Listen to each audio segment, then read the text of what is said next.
ఆంధ్రప్రదేశ్ రాష్ట్రానికి పట్టినటువంటి శాశ్వత పీడ ఆ రోతనాడు, ఆ బూతుజ్యోతి.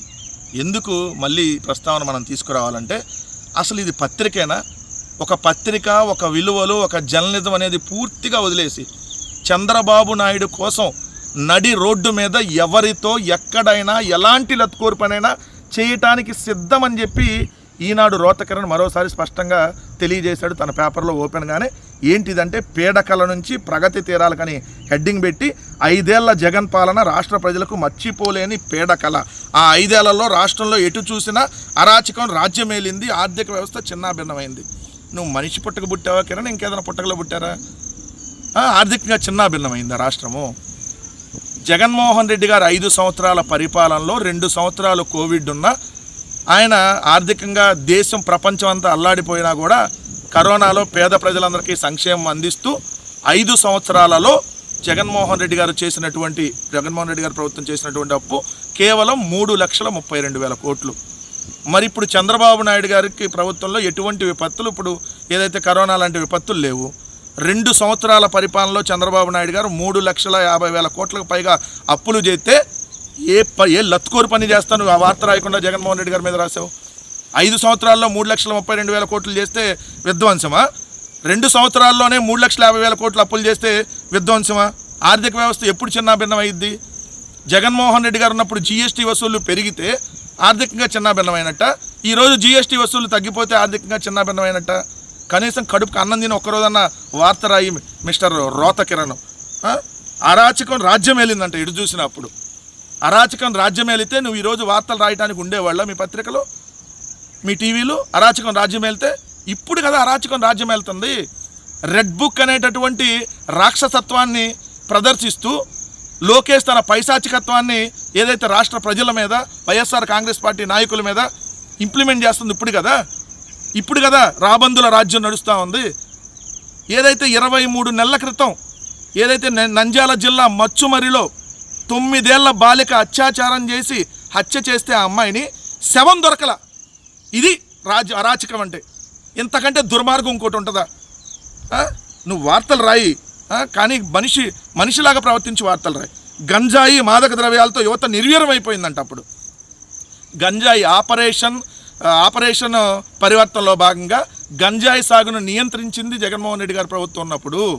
కానీ ఈరోజు సాక్షాత్తు మీ తెలుగుదేశం పార్టీ ఎంపీ డ్రగ్స్ తీసుకొని తెలంగాణలో పట్టుబడితే ఎవరిది గంజాయి మాదక ద్రవ్యాల్లో? జనసేన, తెలుగుదేశం, ఈ కూటమి ఎమ్మెల్యేలు విచ్చలవిడిగా కొంతమంది అయితే గంజాయి వ్యాపారం చేస్తూ ఉన్నారు ఎమ్మెల్యేలే. గోదావరి జిల్లాలో ఒక ఎమ్మెల్యే 2 జిల్లాల్లో గంజాయి వ్యాపారం చేస్తున్నాడు. మరి ఎక్కడ మాదక ద్రవ్యాలు ఏదైతే యువత నిర్వీర్యం అయిపోయింది, మరి ఇప్పుడు కదా నిర్వీర్యం అయిపోతుంది.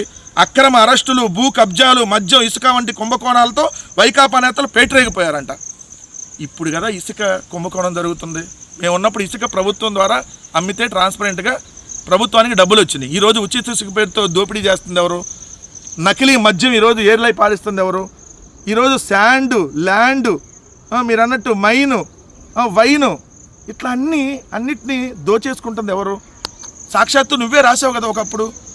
మరి ఆ రోజు ఏమన్నా దిగి రాసావా? రాత్రి ఏమన్నా ఎక్కి లాంటి వార్త రాసావా? గనుల్ని, భూముల్ని ప్రకృతి వల్లనే చెరబట్టారంట. ఎవడో కొండల్ని, గుట్టల్ని ఈరోజు కొట్టేసి ప్రైవేట్ అడిగి 99 పైసలకు అమ్ముతుంటే కడుపుకి అన్నం తిని ఒక్కరోజన్న వార్త రాయి. పోలవరం ప్రాజెక్టును అస్తవ్యస్తం చేశారంట. ఎవరు చేశారు పోలవరం ప్రాజెక్టును అస్తవ్యస్తం? డయాఫ్రమ్ వాళ్ళు దెబ్బతింటానికి కారణం ఎవరు? చంద్రబాబు నాయుడు అనేటటువంటి దుర్మార్గుడే కదా.